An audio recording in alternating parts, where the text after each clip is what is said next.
Hello friends, welcome back to इडुइरा। और पिछले लेक्चर के अंदर हमने देखा था प्रोकैरियोटिक और यूकैरियोटिक सेल के बारे में कुछ बात की थी, जहां पे हमने डिस्कस किया था कि प्रोकैरियोटिक में प्रो वर्ड प्रिमिटिव कैरेक्टर के लिए आता है और यूकैरियोटिक में जो यू वर्ड आता है वो उसके एडवांस या मॉडर्न फीचर के बारे में आता है। तो आज के इस वीडियो के अंदर हम उसी टॉपिक को आगे लेकर चलने वाले हैं और आज के इस वीडियो के अंदर हम बात कर रहे हैं पहले प्रोकैरियोटिक एंड यूकैरियोटिक सेल्स के अंदर जो मेन अंतर होते हैं उनके बारे में। तो यहाँ पे मैंने एक तरफ लक्षण लिख रखे हैं, दूसरी तरफ मैंने प्रोकैरियोटिक एंड यूकैरियोटिक सेल के कैरेक्टर के बारे में लिख रखा है। वीडियो ज्यादा लंबा ना हो इस वजह से मैंने कैरेक्टर्स को पहले ही यहाँ पे बोर्ड पे लिख दिया। अब मैं यहाँ पे डिस्कस कर देता हूँ साथ साथ में। जैसे कि सबसे पहले पॉइंट पे बात करते हैं आकार व आमाप की। किसके बारे में हम बात कर रहे हैं? हम बात कर रहे हैं प्रोकैरियोटिक एंड यूकैरियोटिक सेल के बारे में। जैसा कि आपको बताया गया था कि प्रोकैरियोटिक में जो कैरियो वर्ड आता है, ये कैरियो वर्ड आता है केंद्रक के लिए। इसी तरह से सिमिलर वर्ड हमें यहाँ पे देखने को मिल रहा है यूकैरियोट्स के अंदर। यहाँ पे ये जो कैरियो वर्ड आया है ये आया है केंद्रक के लिए। अब बात करते हैं कि जो प्रोकैरियोटिक में प्रो वर्ड आता है ये आता है इसके ओल्ड कैरेक्टर के लिए, इसके प्रिमिटिव कैरेक्टर के लिए। और इसी तरह से यूकैरियोटिक में जो यू वर्ड आ रहा है वो आ रहा है इसके न्यू कैरेक्टर के लिए, इसके मॉडर्न कैरेक्टर के लिए, इसके एडवांस फीचर के लिए। तो इसी तरह से डिफरेंस आपको देखने को मिलेगा प्रोकैरियोटिक और यूकैरियोटिक सेल के अंदर। पहले बात करते हैं हम आकार व आमाप की। आकार व आमाप, जो प्रोकैरियोटिक सेल होते हैं उनका आकार सूक्ष्म होता है, लेकिन अगर बात करें यूकैरियोटिक सेल्स की तो ये आकार में बड़े रहते हैं। अगर मैं इसके आमाप की बात करूं तो जो प्रोकैरियोटिक सेल है वो 0.1 μm से लेकर के 5 μm तक व्यास आकार दर्शाते हैं।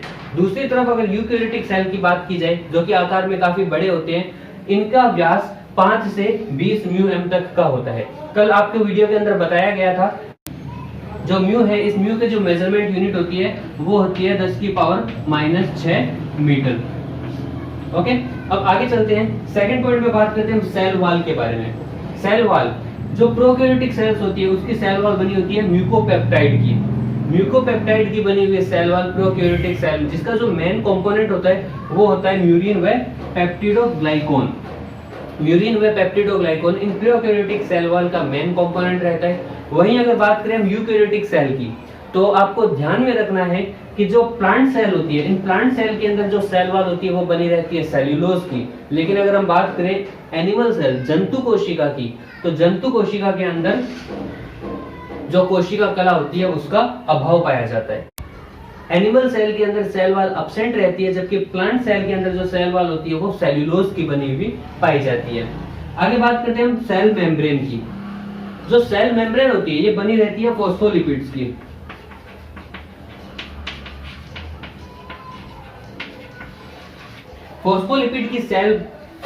फॉस्फोलिपिड की बनी हुई सेल मेम्ब्रेन प्रोकैरियोटिक और यूकैरियोटिक सेल में दोनों में उपस्थित पाई जाती है। लेकिन अगर हम इनके साइज की बात करें तो प्रोकैरियोटिक सेल में ये पतली, जबकि यूकैरियोटिक सेल में ये मोटी होती है।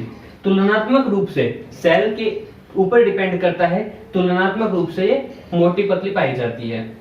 आगे बात करते हैं, नेक्स्ट पॉइंट में हमने बात की है केंद्रक कला के बारे में। केंद्रक कला, कल प्रोकैरियोटिक और यूकैरियोटिक सेल के बारे में जब हम डिस्कस कर रहे थे तब आपको बताया गया था कि जो प्रोकैरियोटिक सेल होती है उस प्रोकैरियोटिक सेल में इसका जो जेनेटिक मटेरियल है, इस जेनेटिक मटेरियल के चारों ओर स्यूडो अथवा फॉल्स प्रकार की केंद्रक कला उपस्थित पाई जाती है, जो कि आभासी प्रकार की होती है या फिर अनुपस्थित होती है। वास्तविक रूप से इसका अस्तित्व नहीं होता। लेकिन जब यूकैरियोटिक सेल में बात की जाए तो सुविकसित प्रकार की केंद्रक कला, यहाँ पे आपको केंद्रक के चारों ओर स्पष्ट रूप से केंद्रक कला उपस्थित दिखाई पड़ती है एक यूकैरियोटिक सेल के अंदर। नेक्स्ट पॉइंट में बात करें अगर हम केंद्रिका की, तो केंद्रिका प्रोकैरियोटिक सेल में अनुपस्थित रहती है, जबकि यूकैरियोटिक सेल में केंद्रिका उपस्थित पाई जाती है। केंद्रक के भीतर केंद्रिका यूकैरियोटिक सेल के अंदर उपस्थित रहती है।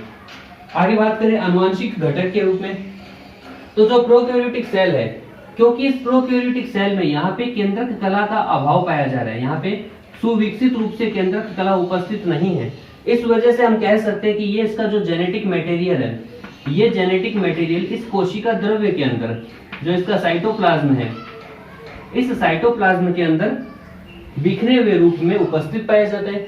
लेकिन जब यूकैरियोटिक सेल की बात करें तो इसमें स्पष्ट रूप से इस केंद्रक कला की उपस्थिति के कारण केंद्रक कला में स्थित आनुवंशिक घटक उपस्थित होता है।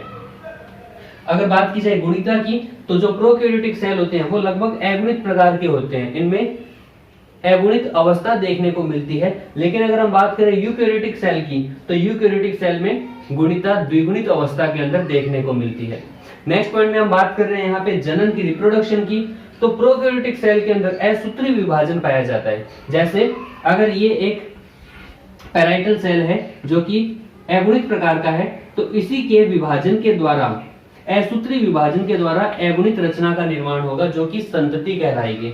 लेकिन जब बात की जाए यूकैरियोटिक सेल की, तो यूकैरियोटिक सेल में द्विगुणित अवस्था पाए जाने के कारण इसमें जनन समसूत्री विभाजन अथवा अर्धसूत्री विभाजन के द्वारा होता है। जो पैराइटल सेल होगी 2n टाइप की, इसके विभाजन के द्वारा 2n डॉटर का निर्माण होगा, या फिर अर्धसूत्री विभाजन के द्वारा, अर्धसूत्री विभाजन के कारण इसके द्वारा 4 अगुणित रचनाओं का निर्माण हो सकता है। अब ये रिप्रोडक्शन किस तरह से होता है, इन सब के पॉइंट के बारे में हम आगे डिटेल में देखेंगे।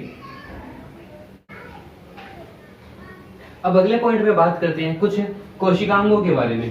यहाँ पे प्रोकैरियोटिक और यूकैरियोटिक सेल स्ट्रक्चर के भीतर पाई जाने वाली जो रचनाएं होती है, जिन्हें सेल ऑर्गेनेली या कोशिकांग कहते हैं, ये कोशिकांग भी अलग अलग प्रकार के और अलग अलग प्रकृति के देखने को मिलते हैं। यहाँ पे कुछ कॉमन रहेंगे और कुछ में डिफरेंस भी देखने को मिलेगा।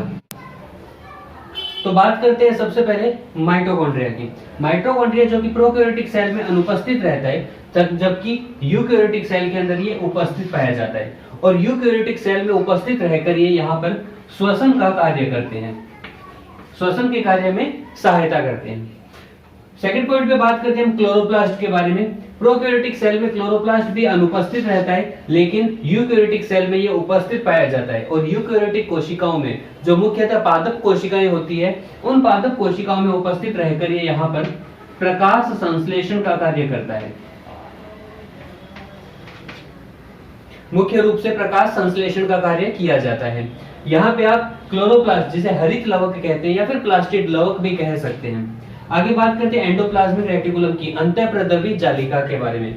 यह भी प्रोकैरियोटिक कोशिका में अनुपस्थित रहती है, जबकि यूकैरियोटिक कोशिकाओं में उपस्थित पाए जाते हैं। और इनका जो मुख्य कार्य होता है वह होता है स्त्रावण का। ओके, स्त्रावण का। अगले पॉइंट पे बात करते हैं गोल्जी बॉडीज। मुख्यतः गोल्जी बॉडीज का निर्माण एंडोप्लाज्मिक रेटिकुलम के द्वारा ही होता है। तो जो काम एंडोप्लाज्मिक रेटिकुलम का होता है वही काम गोल्जी बॉडीज का रहेगा। और ये भी प्रोकैरियोटिक कोशिकाओं में अनुपस्थित, जबकि यूकैरियोटिक कोशिकाओं में उपस्थित रहकर स्त्रावण का कार्य करते हैं।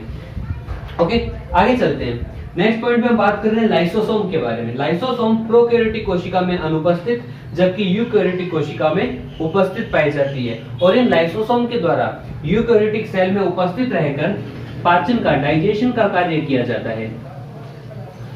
इसके बाद बात करते हैं राइबोसोम की। राइबोसोम जो कि प्रोटीन सिंथेसिस का कार्य करते हैं, यह प्रोकैरियोटिक कोशिका में भी उपस्थित होते हैं और यूकैरियोटिक कोशिकाओं में भी उपस्थित रहते हैं। अब जब दोनों ही कोशिकाओं के अंदर राइबोसोम उपस्थित पाए जा रहे हैं, तो डिफरेंस क्या है इनके अंदर? डिफरेंस रहता है कि जो प्रोकैरियोटिक कोशिका में राइबोसोम होते हैं वो होते हैं 70S प्रकार के, जबकि यूकैरियोटिक कोशिकाओं के अंदर जो राइबोसोम पाए जाते हैं वो पाए जाते हैं 80S प्रकार के। अब ये 70S और 80S क्या है, राइबोसोम कितने प्रकार के होते हैं, इनकी सब यूनिट्स कौन कौन सी होती है, उन सब पॉइंट्स के बारे में हम कभी डिटेल में आगे के लेक्चर्स के अंदर डिस्कस कर लेंगे। इसके बाद बात करते हैं तारककाय की। तो तारककाय प्रोकैरियोटिक कोशिका में भी उपस्थित और यूकैरियोटिक कोशिकाओं में भी उपस्थित पाई जाती है, जो कि विभाजन का कार्य करते हैं। अब एक बात तो ध्यान में रखिएगा यहाँ पर कि जितने भी कोशिकांग हैं, इन सभी कोशिकांगों के अंदर राइबोसोम जो रचना है यह नग्न प्रकार की होती है, झिल्ली रहित रचना होती है। इसको ध्यान में रखिएगा कि ये जो रचना होती है यह झिल्ली रहित प्रकार की होती है। कहने का मतलब कि ये जितने भी कोशिकांग पाए जा रहे हैं, ये कोशिकांग झिल्ली युक्त कोशिकांग होते हैं। इनमें एकल झिल्ली, दोहरी झिल्ली या फिर अधिक झिल्लियां उपस्थित पाई जाती है, जो कि outer membrane, single membrane, double membrane के रूप में प्रेजेंट होते हैं। इन सब रचनाओं के अंदर माइटोकॉन्ड्रिया, क्लोरोप्लास्ट, इन सब में झिल्ली युक्त संरचनाएं होती है। लेकिन जब बात करेंगे राइबोसोम की, तो राइबोसोम झिल्ली रहित या फिर नग्न प्रकृति की रचना होती है। तो एग्जाम में यह भी क्वेश्चन पूछा जा सकता है कि निम्न कोशिकांगों में से कौन सा कोशिकांग नग्न प्रकृति का होता है। आपको ऑप्शन मिल जाएंगे 4, माइटोकॉन्ड्रिया, क्लोरोप्लास्ट, गोल्जी बॉडीज या फिर राइबोसोम। तो आपका आंसर रहेगा राइबोसोम। अब बात करते हैं कि ये जो कोशिकांग हैं ये प्रोकैरियोटिक कोशिका में अनुपस्थित है, तो इनका जो ये कार्य है वो कार्य किस प्रकार से किया जा रहा है। अगर बात करें माइटोकॉन्ड्रिया की, श्वसन का जो कार्य होता है वो इसके द्वारा संपादित किया जाता है। अब क्योंकि प्रोकैरियोटिक कोशिका में रचना नहीं पाई जा रही, तो जो श्वसन का कार्य होता है वो प्रोकैरियोटिक कोशिका में किसके द्वारा किया जाता है, ध्यान में रखिएगा, काफी इंपॉर्टेंट पॉइंट है ये, मेसोसोम के द्वारा। मेसोसोम के द्वारा श्वसन का कार्य प्रोकैरियोटिक कोशिकाओं में किया जाता है। अब कैसे होता है देख लेते हैं, और क्या है ये मेसोसोम, समझिएगा इस बात को कि जब हम बात कर रहे हैं प्रोकैरियोटिक कोशिका की, प्रोकैरियोटिक कोशिका जिसकी सेल वॉल और सेल वॉल के बाद इसकी सेल मेम्ब्रेन जो होती है वो सेल मेम्ब्रेन इनर इनफोल्डिंग दर्शाती है। इन सेल मेम्ब्रेन में इनर इनफोल्डिंग पाया जाता है। ये इसकी आउटर सेल वॉल, यह रचना इसकी सेल मेम्ब्रेन, और ये सेल मेम्ब्रेन में कुछ इनर इनफोल्डिंग पाए जाते हैं। इसके भीतर इसका साइटोप्लाज्म, जिसके भीतर इसमें जेनेटिक मटेरियल उपस्थित पाया जा रहा है। तो ये जो रचनाएं बनी है जो कि बबल शेप्ड है और सेल मेम्ब्रेन की इनर इनफोल्डिंग के द्वारा बनी है, इन रचनाओं को कहा जाता है मेसोसोम। ये जो इनफोल्डिंग है, इन इनफोल्डिंग को कहा जाता है मेसोसोम। अब इन मेसोसोम्स का कार्य क्या होता है, जैसा कि आपको बता दिया गया कि इन मेसोसोम्स के द्वारा मुख्य रूप से श्वसन का कार्य किया जाता है।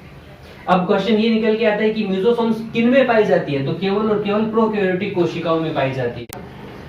इन मेसोसोम्स कोशिकाओं का कार्य होता है श्वसन का कार्य करना, लेकिन जब बात करें यूकैरियोटिक कोशिकाओं की, तो यूकैरियोटिक कोशिकाओं में श्वसन का कार्य करने के लिए माइटोकॉन्ड्रिया सुविकसित रूप से उपस्थित पाया जाता है, जिसके भीतर श्वसन का कार्य संपादित होता है। अब बात करते हैं कुछ एग्जांपल्स की कि प्रोकैरियोटिक कोशिकाएं कौन कौन सी होती है। तो जितने भी बैक्टीरिया, वायरस, साइनोबैक्टीरिया, ये सब प्रोकैरियोटिक कोशिका के एग्जांपल है। वहीं अगर हम यूकैरियोटिक सेल की बात करें तो बाकी सभी कोशिकाएं यूकैरियोटिक कोशिकाओं का ही एग्जांपल है। प्रोकैरियोटिक और यूकैरियोटिक सेल में डिफरेंस के बाद अब हम आगे बात करते हैं प्लांट सेल और एनिमल सेल में डिफरेंस के बारे में। पादप कोशिका और जंतु कोशिका दोनों ही जो कि यूकैरियोटिक प्रकार की कोशिकाएं होती है, लेकिन इन दोनों के अंदर भी कुछ डिफरेंस देखने को मिलता है। जैसे अगर मैं बात करूं प्लांट सेल की, तो प्लांट सेल कुछ इस प्रकार की होती है, जैसे ये इसकी आउटर सेल वॉल है,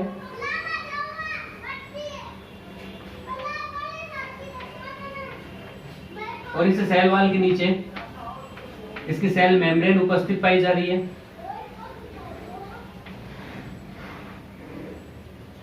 और सेल मेम्ब्रेन के भीतर इसका साइटोप्लाज्म है, कोशिका द्रव्य वह उपस्थित। कोशिका द्रव्य के अंदर कुछ रिक्तिकाएं पाई जाती है, और ये इसका जो जेनेटिक मटेरियल है, आनुवांशिक पदार्थ, वो आनुवांशिक पदार्थ उपस्थित पाया जा रहा है। कुछ इस प्रकार की एक प्लांट सेल की स्ट्रक्चर होती है, प्लांट सेल, जिसमें ये इसकी सेल वॉल के नीचे पाया जा रही है, सेल मेम्ब्रेन। इसके अलावा ये इसकी जो रचना है, ये इसका साइटोप्लाज्म, कोशिका द्रव्य।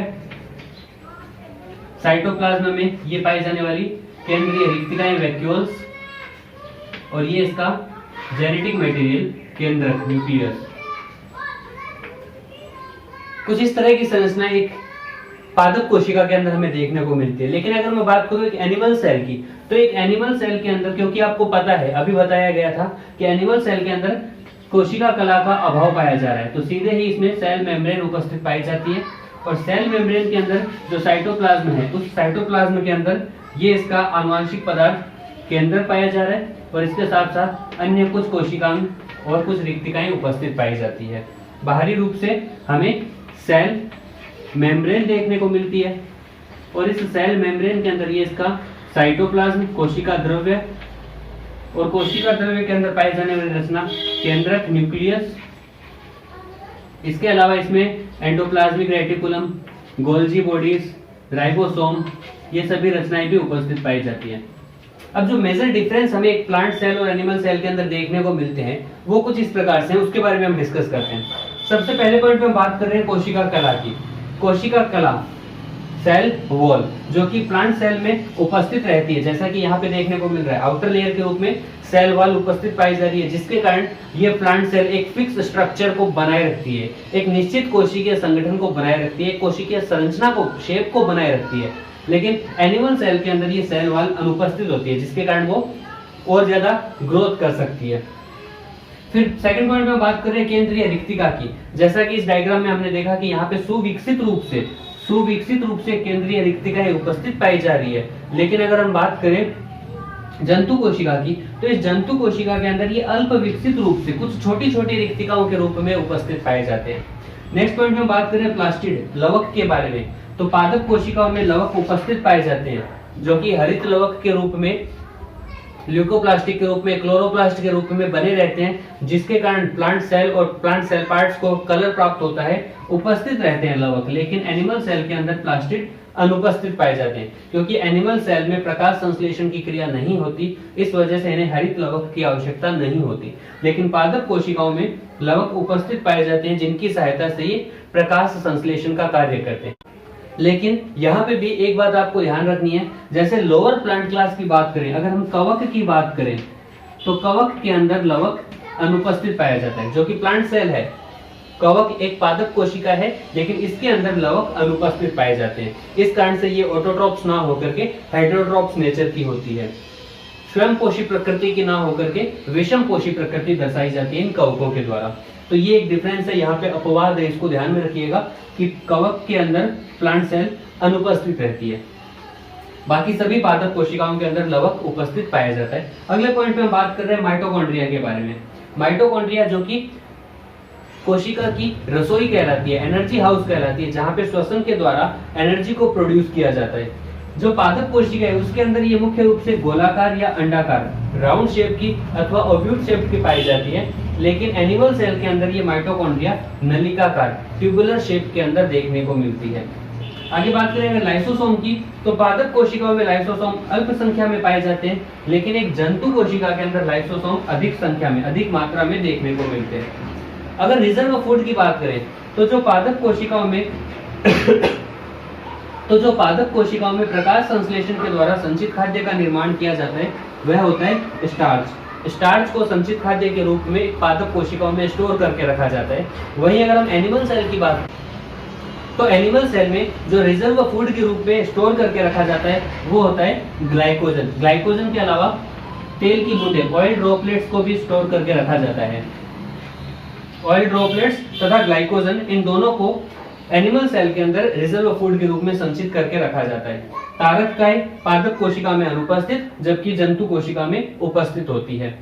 फिर अगर हम बात करें, जब इन कोशिकाओं में विभाजन होता है, जब इन कोशिकाओं के अंदर विभाजन की क्रिया होती है, तो वो विभाजन की क्रिया में हमें कैरियोकाइनेसिस और साइटोकाइनेसिस, कोशिका द्रव्य विभाजन और केंद्रक विभाजन दोनों देखने को मिलते हैं। यहाँ पे भी एक प्लांट सेल और एनिमल सेल के अंदर डिफरेंस देखने को मिलेगा। जब कोशिका द्रव्य विभाजन एक पादप कोशिका के भीतर हो रहा है, तो उसमें मध्य पटलिका के निर्माण के द्वारा, मिडल लेमिला के निर्माण के द्वारा होता है।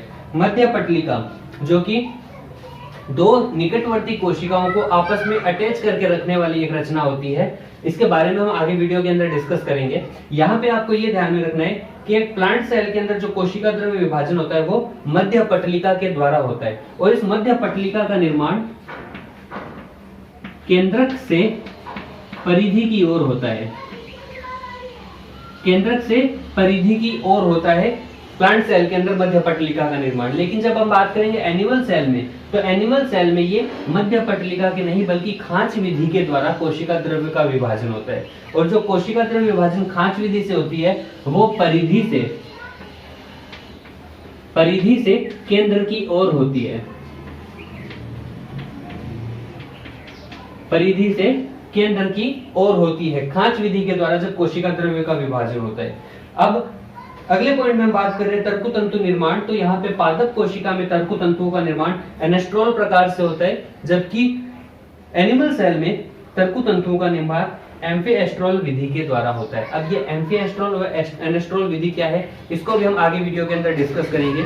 इस वीडियो के अंदर हमने बात की एक प्रोकैरियोटिक सेल और एनिमल सेल के अंदर जो डिफरेंस होते हैं उनके बारे में। इसके अलावा हमने यहाँ पे देखा एनिमल सेल और प्लांट सेल के अंदर क्या डिफरेंस होते हैं उनके बारे में हमने डिस्कस किया। फ्रेंड्स, अगले वीडियो के अंदर हम बात करेंगे इन सेल की स्ट्रक्चर के बारे में, जहाँ पे हम डिस्कस करेंगे सेल वॉल के बारे में, सेल मेम्ब्रेन के बारे में, और सेल मेम्ब्रेन के समझाने के लिए जो अलग अलग सिद्धांत प्रतिपादित किए गए, अलग अलग थ्योरीज प्रतिपादित की गई, उन थ्योरीज के बारे में भी डिस्कस करेंगे। तो इस वीडियो के अंदर यहीं तक ही। वीडियो को देखने के लिए धन्यवाद। अगर आपको वीडियो पसंद आया हो तो लाइक करें, चैनल पर पहली बार आए हो तो चैनल को सब्सक्राइब करें। Thank you, bye bye.